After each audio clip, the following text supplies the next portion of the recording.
আমার নাম নাফাইসা। আমাদের বাড়ির পেছনে বিরাট বড় একটা বটগাছ আছে। সেই গাছটা অনেক বেশি পুরনো। দেশে আসার পর চাচার নতুন বিয়ে করেছে। চাচির সাথে মায়ের টুকটাক ঝগড়া লেগেই থাকতো। তাই চাচা সিদ্ধান্ত নিল যে পিছনের বটগাছটা কেটে সেখানে একটা ঘর তুলবে। তো কথা মতো তারা সেই বটগাছটা কেটে ফেলে। আর যেটা ছিল আমাদের সবার জীবনের ভয়ঙ্কর ভূত। যেদিন সে বটগাছটা কাটা হয়েছিল তার পরের দিন এই ঘটনাটা ঘটে। সেই দিন আমি বাড়িতে পুরো একা ছিলাম। মা আমার একটা আন্টির বাসায় গিয়েছিল। আমার যেহেতু পরশু বিজ্ঞান পরীক্ষা সেহেতু আমি পড়ছিলাম।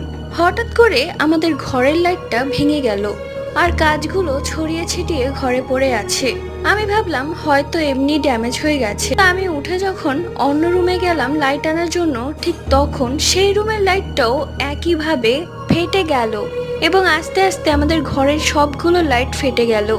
পুরো ঘরে কাঁচ ছড়িয়ে